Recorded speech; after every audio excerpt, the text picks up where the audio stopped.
Okay, today we will learn a very small piece, like 3 phrases, just that, of Talmud. I'll give a very brief introduction on what Talmud is. And the objective of today is to understand these small phrases that we're going to learn from the Talmud, but to use this as a, so to speak, a springboard to understand other phrases. We could spend hours and hours looking at these weird phrases that we're going to learn in a few minutes. And the truth is, all of them have an explanation. All of them. And I'm not talking about an explanation that we say, no, because really it meant this and that, but it's not really a good explanation. No.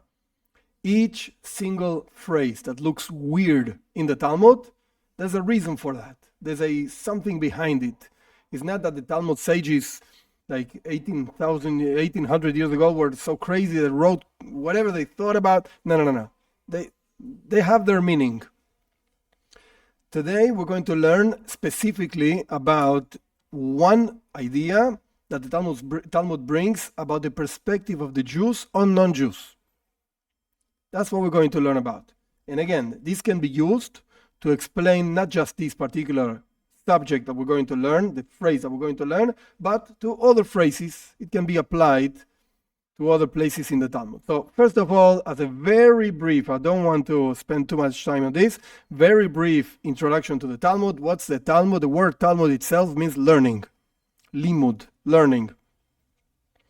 And it's one of the main books, so to speak, which is a huge book. It's not just one book. It's a huge book that brings the law of the Jewish people. And it's written in a very, very special way, very, very particular way. Most of it is Aramaic, not Hebrew. That's the language that they used to talk about when it was written. So you can learn, you can read over here. I'm not going to read the whole things that I wrote over here. The Talmud itself it's built on 2 ideas, Mishnah and Gemara. Mishnah means also learning, teaching. Gemara also means tradition, learning, teaching. And basically, the Mishnah is the first book of oral Torah. Again, I'm not saying all the details because that's not the objective of this class. But oral Torah means one of the ways of passing down Torah through generations was in a written way. Text, literally. Handwritten and so on. Because there was no printing and so on. Okay, and the other way was oral tradition. That the oral tradition goes together with the written tradition. One without the other cannot exist. The oral tradition without the written tradition doesn't have any source. Where you got this from? And the written tradition without the oral tradition, it's impossible to understand. Literally impossible to understand what the Torah is talking about if you don't have the oral tradition to it. And this is something that doesn't happen only to Judaism. And doesn't even happen only to religion. It's a common and regular way of learning. There's a very small story. I could make it long. I don't want to do it. A story with Hillel HaZaken. We're talking about around year 100 or 200 before the Common Era, where a person that wanted to convert went to Hillel and asked him to teach him the Torah. So Hillel said, okay, I can teach you the Torah, etc. But the guy said, I don't believe in the oral Torah. Just believe in the written Torah. Okay, no problem, said Hillel. I'll teach you Torah anyway. So first day, Hillel showed him a letter Aleph, one of the letters of the Hebrew alphabet, the first letter. And the guy learned, okay, this is the Aleph, yes, this is the shape of the Aleph and so on, very nice. Okay, come back tomorrow, I'll teach you more. The guy came back next day, and Hillel showed him the second letter of the alphabet, base, and told him, this is an Aleph. Aleph, the shape of an Aleph, and like showing a base, the second letter. And the guy, who was not a fool, he said, wait a second. Yesterday you told me this is a Aleph. Now you're telling me this is a base. What's going on over here? Are you crazy? And so Hillel answered, oh, really? How did you know what I showed you yesterday was an Aleph? And how did you know that this that I'm showing you today is not an Aleph? Maybe this is an Aleph, and the other one was some other letter, or maybe an invention. How do you know that? Of course, the guy didn't have an answer, and the answer is oral Torah. That means the reading itself of what's written, you need an oral tradition to learn to read what's written. Otherwise, you don't know how to read it. So simple. Without oral tradition, there's nothing. You don't even understand the letters. Okay, so they go together hand by hand, but the Mishnah was the first book, written book, sounds of course paradoxical, written book of oral Torah, because Rabbi Yehuda Anasi, who was the author of the Mishnah, saw there are different explanations. This is the simplest one. So that the times were very difficult and the Jewish people were suffering a lot, the Romans and so on. Actually, Rabbi Yehuda lived in the times of the Second Temple, finishing the times of the Second Temple, and then the temple was destroyed, and the Jewish people went to exile and so on. So we needed some physical support for our wisdom, our learning, our teaching, and so on. So he wrote the Mishnah. Okay. Then years later, you can see over here how many years later, basically, nobody knows the exact years, but around those years, Rav Ashi and Ravina wrote the Gemara. The Gemara means the explanations for the Mishnah. The Mishnah is basically in Hebrew, the Gemara is in Aramaic. They wrote an explanation of the Mishnah and expounded many cases that were not brought down in the Mishnah, and they extracted the law of these new cases from the old cases and from the rules of the Mishnah, the rulings of the Mishnah, and so on. That's the Gemara. And it has a very particular order. It's not so easy to follow the order of the Gemara. Sometimes they start talking about one thing, then suddenly they jump and start talking about something else, then they go back, and it's not such an easy book to learn, so to speak. This is the Gemara. And the Gemara brings all kinds of things. You can see over here some of the ideas of the contents of the Gemara, discussions and interpretations and stories, and all kinds of very interesting ideas. From within those ideas, sometimes, and this is what we're going to learn, the Gemara brings a verse. To learn from that verse could be from the 5 books of Moses or from the later books, prophets and writings and so on, a verse to learn a specific law. Sometimes the law actually has relevance today. Sometimes it doesn't, but it doesn't really matter.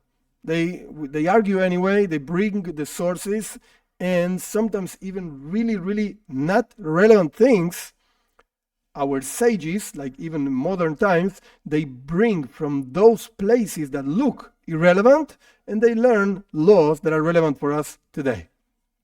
That's the job, so to speak, of great rabbis. Like they extract laws from all kinds of weird places. Okay, this is the Talmud, this is the Gemara, this is the main learning of the Jewish people throughout generations, from that year 450, 460, whatever, on. This is what we learn. You go to any yeshiva, any learning institute of Jewish rabbis and Jewish students and so on. What are they learning? Learning Gemara. That's what we learn. One time and a second time and a third time, and we never stop learning this. And the deepness that it has, it's amazing. Over here, I just put one page. I know you cannot read anything. I can't read anything anyway either.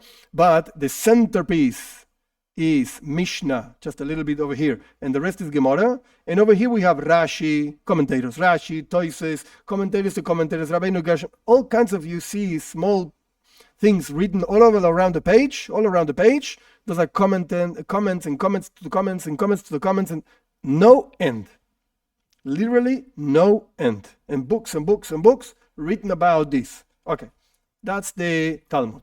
Oops, going the other way. Okay. Before learning what we're going to learn, let's see why are we actually spending a whole class on this subject. There was a guy, here's the name. I took this information from Wikipedia. I know Wikipedia is not a very good source, but on these things that are historical, like nobody can really argue this. This is known. This guy, Pranaitis, he was a priest, Lithuanian Catholic priest, and he wrote a book. The book was called the Talmud Unmasked. I don't know in which language he wrote, in Polish or something like that. I don't know. It doesn't really matter. But whatever. You can look it up, and you can actually buy this book. It's available. It's easily available online, not even buying. It's free. Talmud Unmasked. And this book brought all the terrible things that the Jewish people say in the Talmud about the non-Jews. Again, even though it's really garbage, really, really garbage, but you could read it and you will see, wow, I have a bunch of rabbis teaching me all kinds of things, but this is what the rabbis really think about me. So I'm not learning anything else from the rabbis. Forget it. Jews are crazy. They hate me. This is what the book talks about. All the places in the Talmud that the Jews talk about the non-Jews and talk terrible things about the non-Jews. They're animals. You can kill them. You can violate them. You can do whatever you want with them. All kinds of things. A whole book. Now, 1912, this guy Pranaitis, he was a witness. You can read over here. It's very interesting. It's just a little piece of something longer, but he was a witness on a blood label against this guy. He was a Jew, Menachem Mendel Beilis, in Russia. And he was brought as an expert in Talmud. He wrote a book about the Talmud. He's an expert in Talmud. So they asked him a few questions. The defense, I underline these parts. The defense demonstrated his ignorance in some very basic, simple Talmudic things. Like any Talmudic student, believe me, even kids, young boys, girls not so much, but young boys start learning Talmud around 10 years, when they're 10 years old, 11 years old, and start learning, of course, according to their level, whatever. These things, even the 10-year-old boys know that.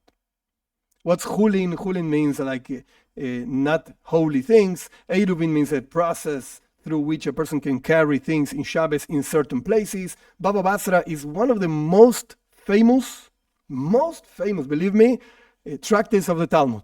Talks about laws, economic laws, what happens when a person builds something here and the other one builds something here, damages and so on, inheritances. Baba Basra, if you don't know what Baba Basra means, you have no idea what Talmud is. Forget it. You're out. It's like asking a doctor, what's a muscle? And the guy says, I have no idea, never heard that word. Really? You never heard what a muscle is? What kind of doctor are you? Even if his specialty is bones or whatever, he heard at least the word, You have to learn medicine. Okay. So this guy, Pranaitis, didn't know any of these terms. He didn't know what they're talking about. So how can you be a witness saying that you're an expert in Talmud and write a book about Talmud? You don't even know the most basic things that even children know. So with this, we can understand the authority, the real value of this book is garbage, complete garbage. But having said that, wait a second. It doesn't mean that there are no strange phrases in the Talmud regarding the non-Jews. There are. Even though he manipulated and he changed things, okay, the book is garbage. You can look it up and you'll see it's garbage. However, there are some weird things. Let's learn one of them. Talmud Yevamois 61a. You can look up the page. Actually, this over here, I took it out from Sepharia. The translation is from Sepharia.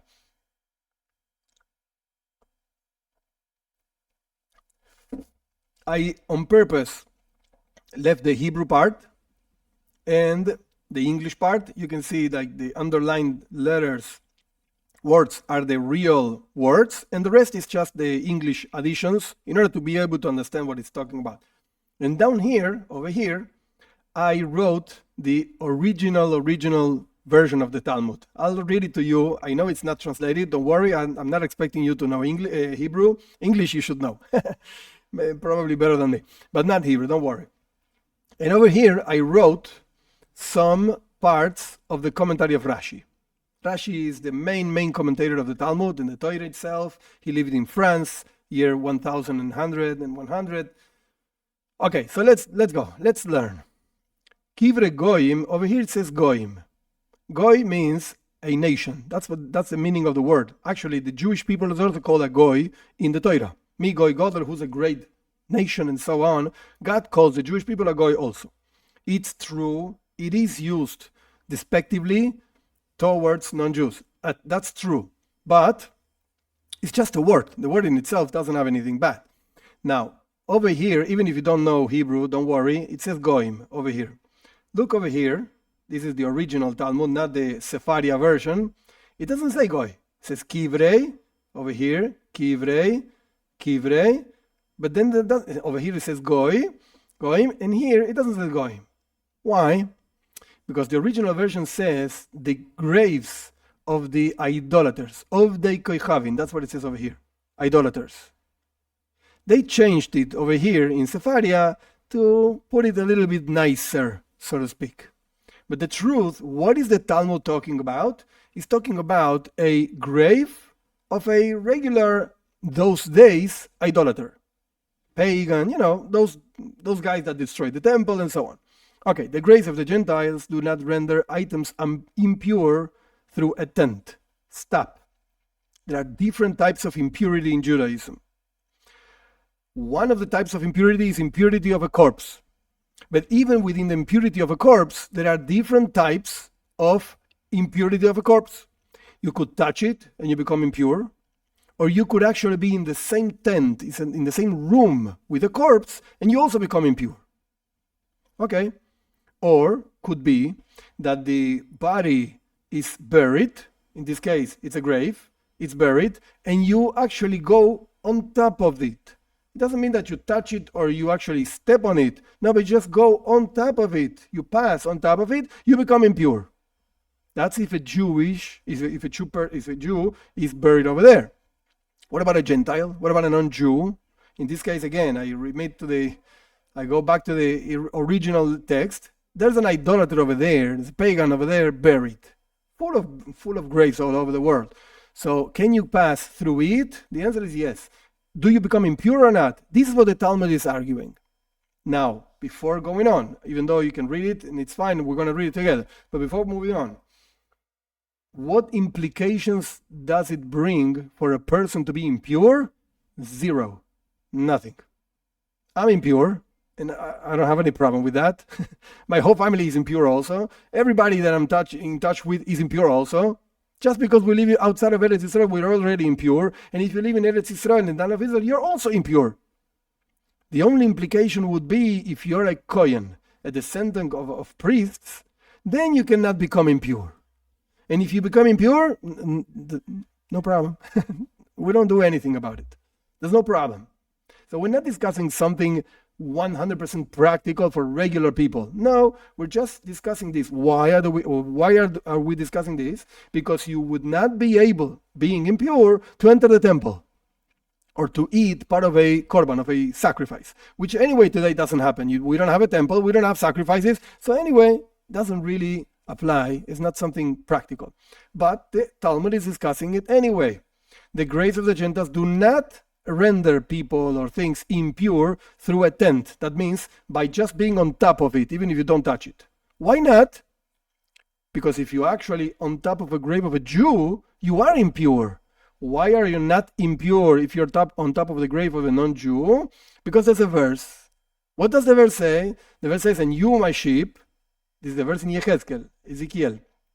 You, my sheep, says God, the sheep of my pasture, says God, are men. You are Adam. Adam Atem. That's what the verse says. You are called Adam. What does it mean, word Adam? Let's look at Rashi. Regarding the corpse of impurity in a tent is written a man when he dies in a tent. Parshas Chukas, the parsha we learned last week, says Adam ki yomus be'ovel. When a person, a man, dies in a tent. Oh, so the whole kinds of laws about it.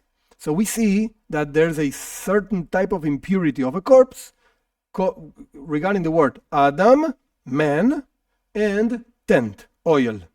Let's go back to Ezekiel. Ezekiel says, you, that means the Jewish people, my sheep, my pasture, are called Adam. You are called man. You are called Adam. Let's jump the non-underlined words. You, the Jewish people, are called men, Adam. But Gentiles are not called men, Adam. Stop. See that there's nothing else underlined. What does that mean? Let's go back. The Jewish people are called men. The non-Jews are not called men. Stop. That's what the Talmud says. This guy Pranaitis added. That means that non-Jews are called animals. You see? The Jewish people call the non-Jews animals. For them, for the Jews, the non-Jews are animals. Not even human beings. Forget it. Animals. They talk. Animals talking. They walk and it's just animals. Forget it. That's what he wanted to prove from this place in the Talmud. For those who know Hebrew, Atem kruim adam, the Jewish people are called men. Veina goyim kruim adam, but the non-Jews, goyim, look over here, ein hoivdei kochavim, the idolaters, the pagans, are not called adam, are not called men. Stop. The Talmud doesn't finish over here. Really? Are not called men? I don't believe you. Let's move on. The Talmud says, wait a second, I have an objection to this. I can find places where the non-Jews are called Adam, men. Which places? So we see, in the war of the Jewish people against Midian, the people of Midian, they brought back from the war all kinds of things, including people. And the Torah recounts how many people the Jewish people brought from that war. And it says, Nefesh Adam, the souls of human beings, we're talking about non-Jews. They were the people of Midian, not Jews. Shisha Asar Aleph, 16,000. So we do see that there's such a thing called Adam, referring non-Jews. So how do you tell me in the previous paragraph that the non-Jews are not called Adam? We do see non-Jews being called Adam. And the Gemara answers, the Talmud answers, nah, that's because we wanted to say, from one hand, we're talking about human beings, on the other hand, we're talking about animals. So if you're really talking about animals like dogs and cats, okay, wait a second, you cannot call a non-Jew a dog and a cat. Nah, it's not the same thing. Forget it. But are they called Adam, like human beings? No. Again, it's not that the Talmud is calling them animals, not at all. But if you're going to compare, yeah, okay, this is called Adam, man, and this is called animal. But if you don't need to compare, the non-Jews are not called Adam, not called men. Let's look at Rashi. This is written, all this verse, Nefesh Adam, etc. This is written regarding the men of Midian. And the Gemara answers, the fact that are called men, Adam, is in comparison to animals, but just Adam, like the word men, does it apply to non-Jews? The answer is no. They're not called Adam. This is one place where we find non-Jews being called Adam. And the Gemara answers, it's just comparing through human beings to animals. Okay, let's move on. This is the last piece of Talmud we're going to learn. All right, let's look at another story. There's another story in Jonah, I think it's called in English, whatever. Jonah is a very interesting book, very short, very interesting book, where Jonah is a prophet and he's sent to Nineveh, a city full of non-Jews. There was not even one Jew, and he has to prophesy for them that God is angry and is going to destroy everything and so on. And he ends up not destroying because they did tshuva, they repented. Okay. The verse over there in Jonah, it says, Asher yesh ba harbe mishtei riboy Adam. There's more, says the Torah, the book of Jonah, there's more than 1,200,000 men, Adam. Asher yada ben yamin l'smoile, that they don't know from between right and left. That means they don't know they're going to be destroyed. They were never taught to behave properly, not to steal and not to kill and so on. But they're still called men. Why are you going to destroy it? That's basically what the book talks about. I'm not going to explain the story of Jonah right now. That's not the point. But the point over here is we do find a verse that calls a non-Jews Adam. And the Gemara answers exactly the same thing. Now, you see here, there too, the Gentiles are given the title due to the need to distinguish them from animals. Okay, they're not animals, you're right. But if you ask, that's why in this verse they're called Adam, men. But that doesn't really mean that they're really called Adam by themselves. And Rashi makes a very interesting point. The people of Nineveh were idolaters. Don't think that they were so religious and so, monotheism and so on. No. And they're still called Adam. They're idolaters, pagans, and so on. But they're still called Adam, men. So again, the Gemara says, when compared to animals, they're called men. So they're not really animals. But are they called men by themselves when not comparing to animals? The answer is no. So I'm going back on purpose. Just a second. Let's go back. Since Jews, Atem Krim Adam, since Jews are called men just by itself, and non-Jews are not called men just by itself, not when compared to animals, that brings out the law that since the word men, Adam, is used when talking about the impurity of a corpse in a tent, and non-Jews are not called men by themselves, that means that non-Jews do not impurify a Jew when it's, for instance, buried, and the Jew is going through, not touching, but going through this grave. Point. That's the law. Now, is the Torah in this place, the Talmud, really talking about the qualities of non-Jews, how they behave, how they look? No. No, the Talmud doesn't really care about that issue in this place. No, we're just talking about the laws of purity and impurity. When a Jew gets impurified, so to speak, or not. That's the only thing we're talking about. And what about the graves of the non-Jews? They do not impurify. Why? Okay, because they're not called Adam by themselves. All right. So the Talmud basically finished. Now we're going to a commentary. Toises. Toises is a commentary built upon years and years of commentaries. Most of the rabbis commentating in Toises are grandsons or somehow relatives of Rashi, years after Rashi. And over here we're going to learn about one of them, Rabbeinu Tam. He was called Yaakov Tam. He was a grandson of Rashi. Rashi didn't have boys, didn't have children boys. He only had girls, and he taught them Talmud to these girls, and they were very, very special girls, 3 if I'm not mistaken. And one of these girls had a son who was Yaakov Tam, Rabbeinu Tam. He was a headache, terrible person, boy, like making all kinds of noise and problems and so on. He became one of the greatest of the whole story of the Jewish people. One of the greatest, Rabbeinu Tam. Okay, so Toises has a very simple question on all the things that we learn, all the pieces of Gemara we will learn. And let's learn this inside. The Talmud, says, the Gentiles are not called men. Toises asks, this is astonishing. What do you mean? Not called men? You're nuts. Of course they're men. In one place in the Talmud, and in the second place in the Talmud, we expound that a Gentile, a non-Jew, who engages in Torah, of course, in his allowed part of Torah and so on, is like a Kohen Gadol, is like a high priest. Wait a second, you're calling the non-Jews not men. They're like a high priest. Because why? The verse says, you shall therefore keep my statutes and my ordinance, which if a man does, whatever, I don't know how to read it, and shall live by them. Asher ya'aseh isam ha'adam v'chai bohem, says the verse in Vayikra, at the end of Vayikra, in Parshas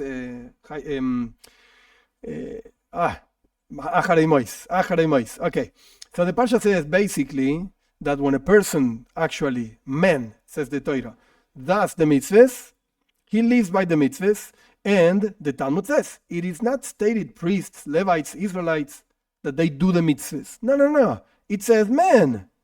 So we see the non-Jews are called men.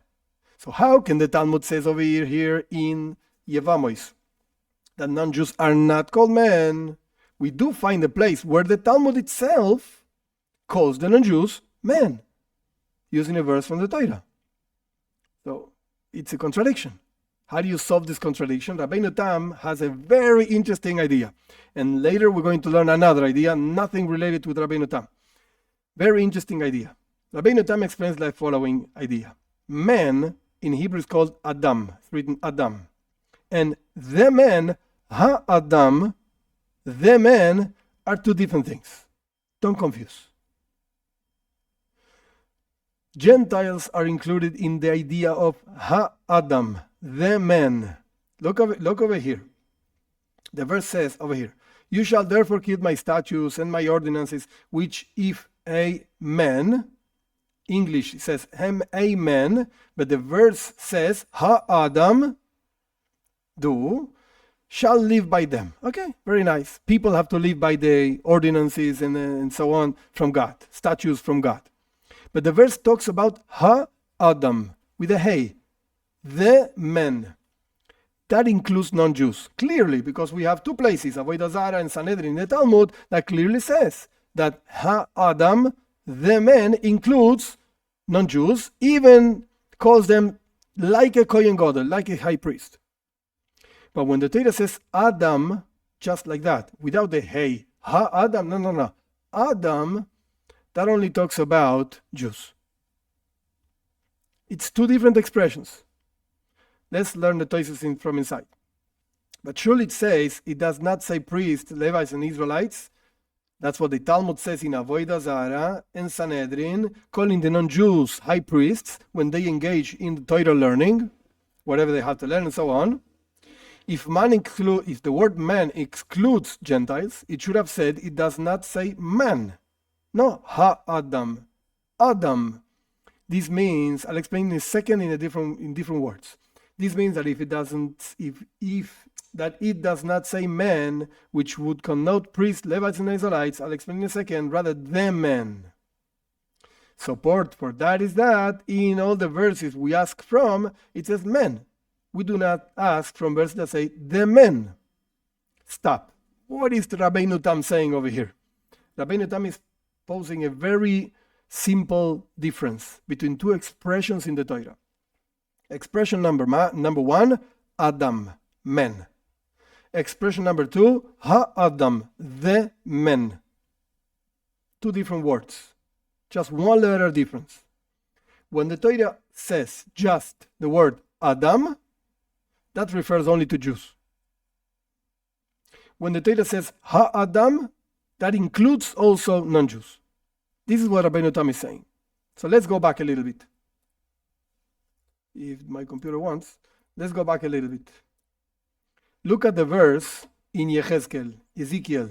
The verse says, Adam, you see, just three letters. Even if you don't know the letters, doesn't matter. Three letters, Adam. That means men. Adam Atem. You, the Jews, are called Adam. And non-Jews are not called Adam. That doesn't mean that they're animals, like Pranaitis wanted to say. No, you got it wrong. The Torah is talking specifically about one characteristic of a human being, calling him, her, whatever, Adam. That means he's a Jew, and that means it renders whatever it's on top of it impure, if it's dead, whatever. A Jew buried, somebody's on top of that grave, it's impure. And if we have a non-Jew buried, and there's a Jew on top of this grave, it's not impure.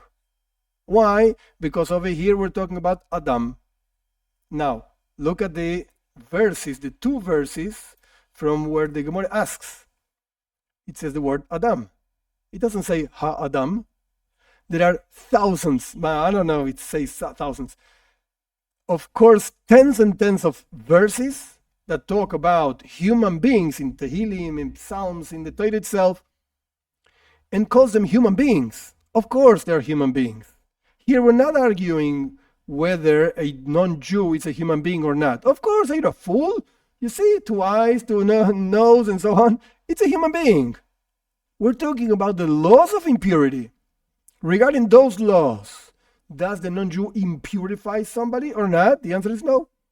In this particular way of impurity of a tent. In other times of impurity, the non-Jew also impurifies. That's why the Gemara only asked from two verses, even though we have many verses that talk about non-Jews and calls them Ha-Adam, the man. Yeah, but we only found two that calls them Adam.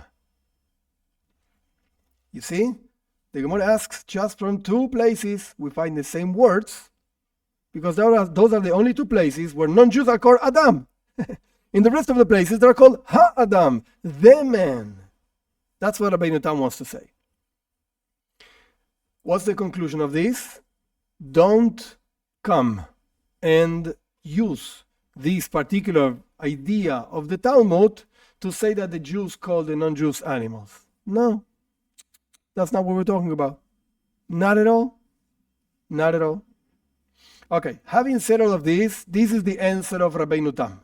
This is what the commentary of Tosfos, which is in the page of the Talmud itself, wants to bring out. But let's learn something more.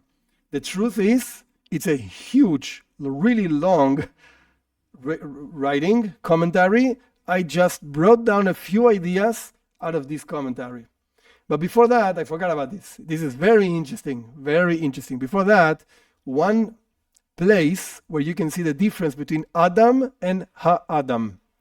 From the Alter Rebbe. The Alter Rebbe is the founder of Chabad movement. He wrote the Tanya. Tanya is a very interesting book of Hasidus, of Hasidic thought. There's one chapter, even though he repeats the idea in other places, but one chapter specifically talking about humility. You should be humble.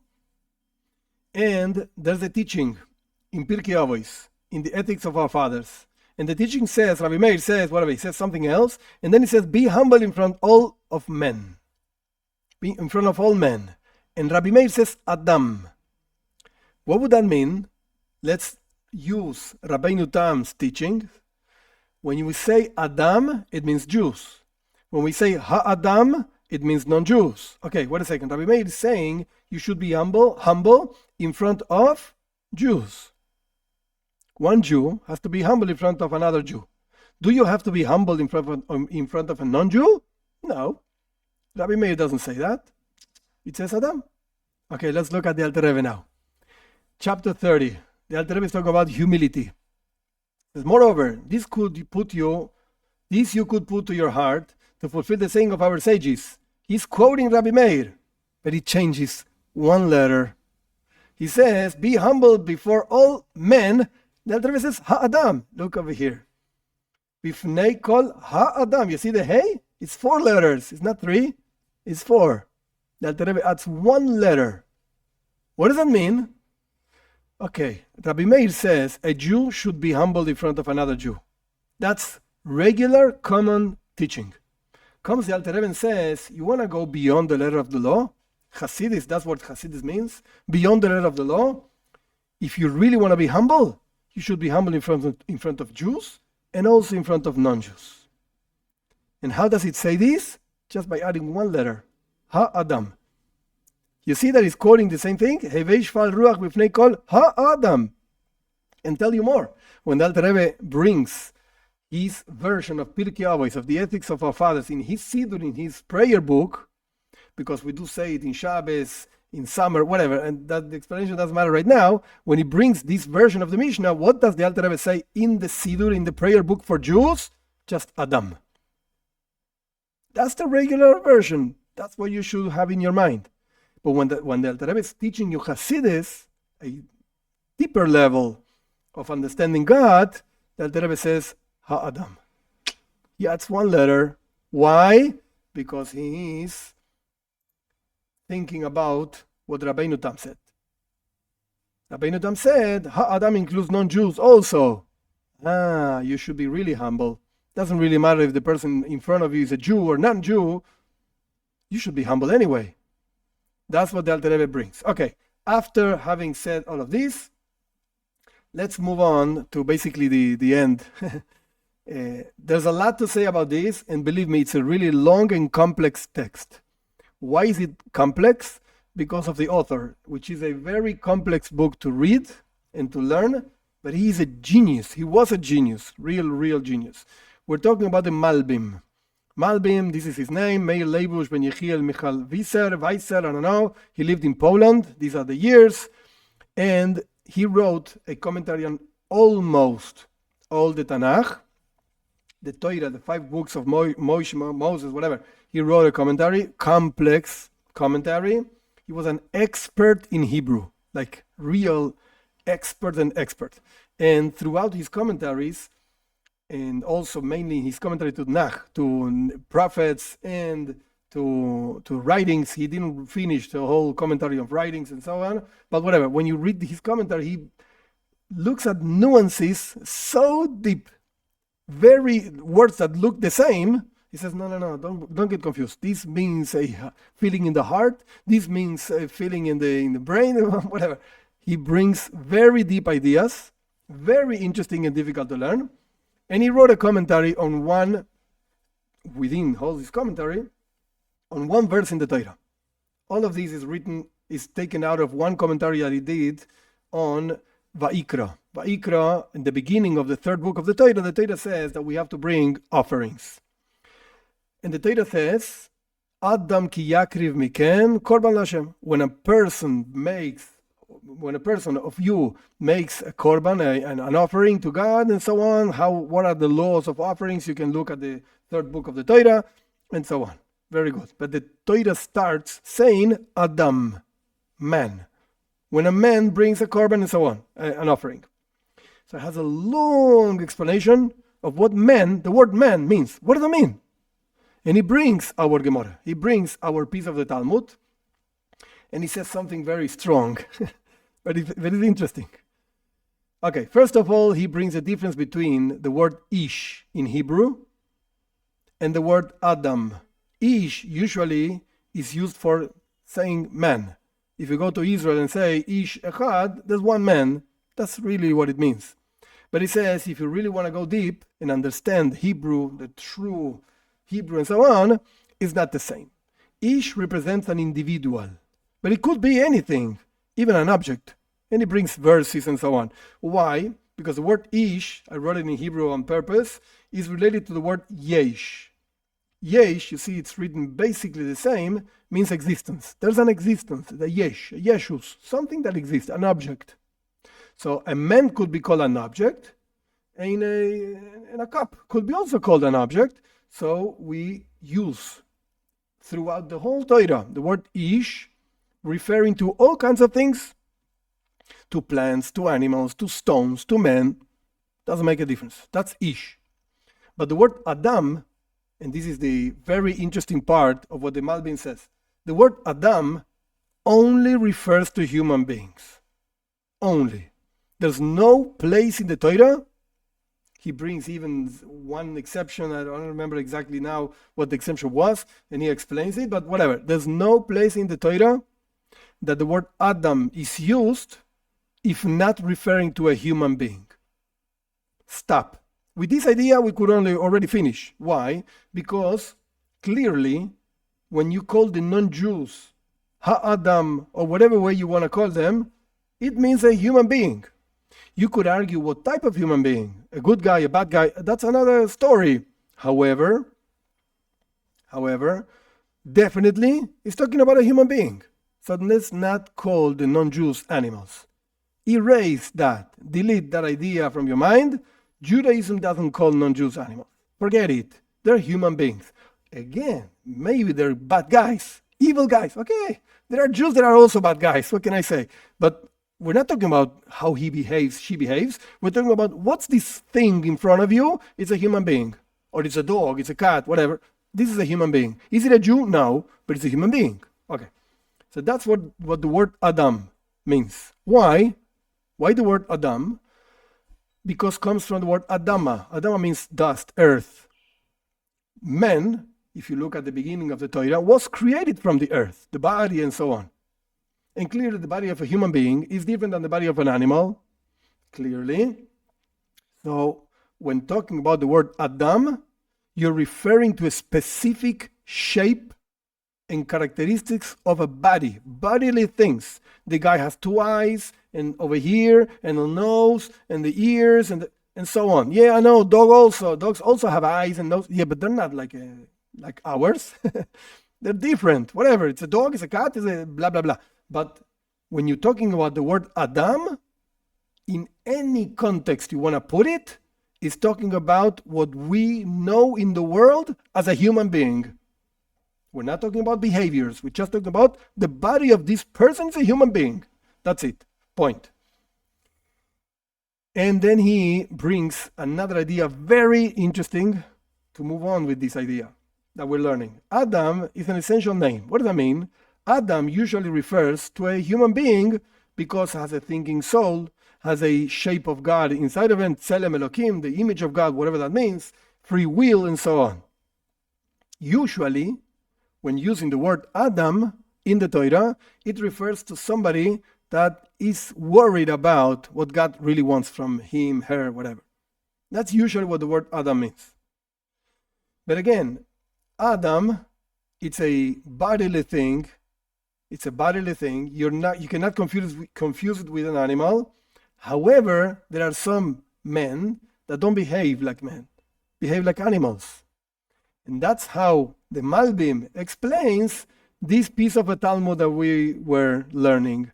A person, a human being, that has no godly religion, these are the words that he says, and is abominable to serve idols, is like an animal with the form of man. So with this idea, which is basically the end of what I wanted to teach, let's go back to the Talmud. When the Talmud calls the Jews Adam, is referring specifically to Jews that behave like God wants. And when he calls the non-Jews, you don't call it Adam. Don't get mixed with Rabbeinu Tam. This is a different answer.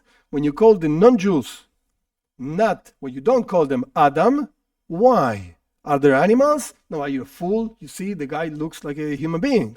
He's not an animal, but he behaves like an animal. Why? Does he steal? No. He doesn't have any connection to God. That's it. If you don't have a connection to God, you're out. That doesn't mean, don't make a mistake. Don't misunderstand me. That doesn't mean that a person that commits idolatry suddenly becomes like a dog and a cat. No. But he's behaving differently than what God expects from a human being. If you can think, you can discover me, would say God, so to speak. If you can think, if you have free will that I gave you, you can find me. And if you're not looking for me, why are you better than a dog and a cat? The dog and a cat is also not looking for me. It's just a dog and a cat. Okay, so you live just like a dog and a cat.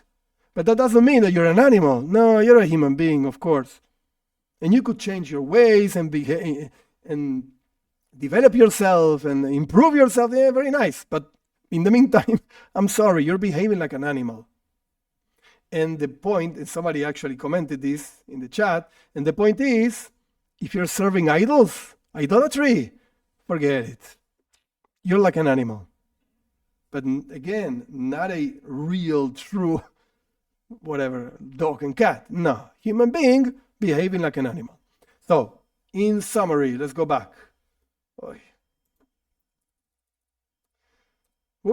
We found a place in the Talmud that says that Jews are called Adam, non-Jews are not called Adam.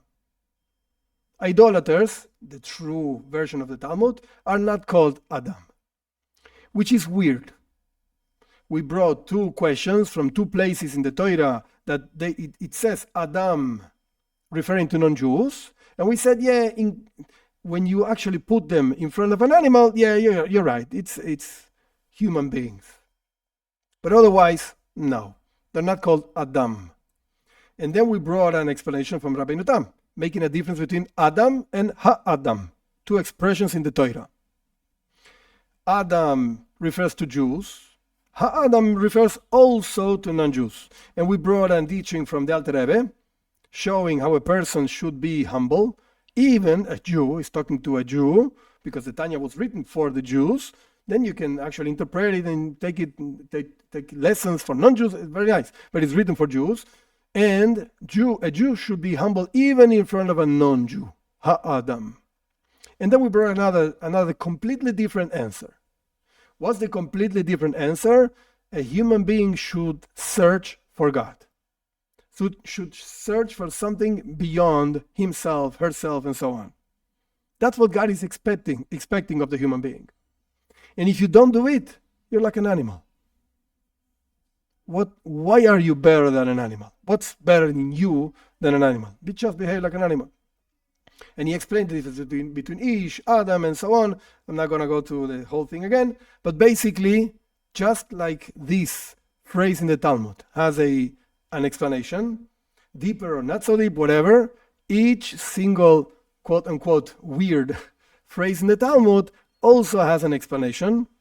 The sages of the Jewish sages of the Talmud, and before and after the Talmud and so on, were not so worried about the non-Jews, like writing about them and talking about them. Who cares?